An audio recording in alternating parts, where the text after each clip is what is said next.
Here we have a SAT math problem. Okay, let's go to the question. In the figure above, three identical circles are tangent to each other and are inscribed in a larger circle. Line segment AB is the diameter of the larger circle. If the area of the shaded region is 15, what is the area of the larger circle? Okay, here we have to get the area of the larger circle, and here we have some information about the areas of the three smaller circles. That is, the sum of the areas of three identical smaller circles is equal to 15. That is a shaded region. Okay, now let me assume R as the radius of each identical smaller circle. So here we have R, here we have R. Then the diameter of this smaller circle is 2R. Since all the three smaller circles are identical circles, for each circle we have the same diameter, that is 2R. Here we have 2R. Then what is the diameter of the largest circle AB? For that we have to add 2R, 2R, 2R, then we get 6R. Okay, now let me write the stuff over here. That is the diameter of the largest circle is equal to 6R.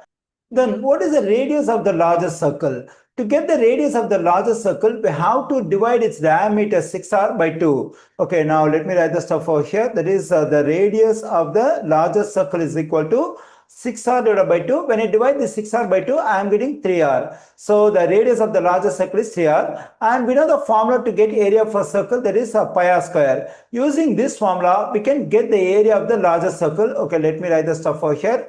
Area of the largest circle equals to, the same formula has to be used. But here at the place of R, we have to write 3R. Because here in this formula, this R represents a radius. We know that for the largest circle, the radius is 3R. So we have to plug in this 3R for R over here. Okay, let me do it. That is 3R the whole square. Now let's do some simplification over here. That is pi times. Here 3 and R are multiplied and there is a common exponent 2. Whenever two values are multiplied and there is a common exponent, we can take this exponent separately for each value and multiply the results. Then we get 3 square times R square. Okay, here the value of this 3 square is 9. We can write this 9 in front of everything. That is 9 times pi times R square. Okay, here almost we got the area of the largest circle, but still there is an unknown quantity, the lowercase r over here. For that, we can consider this particular piece of information. That is the area of the shaded region is 15. Actually, area of the shaded region is the sum of the three smaller identical circles.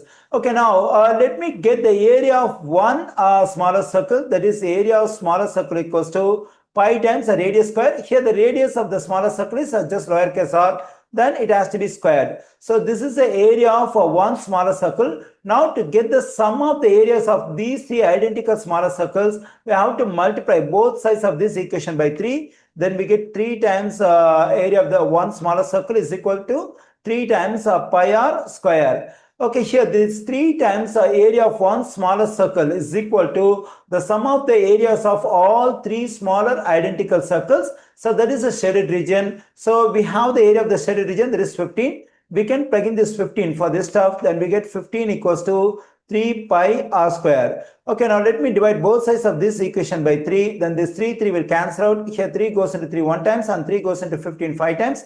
I am getting 5 on the left side. On the right side, we have pi r square. Okay, here I got the value of pi r square, that is pi. Now we can plug in this pi for this pi r square over here. Okay, now let me do it. That is 9 times 5. We get 9 times 5 is 45.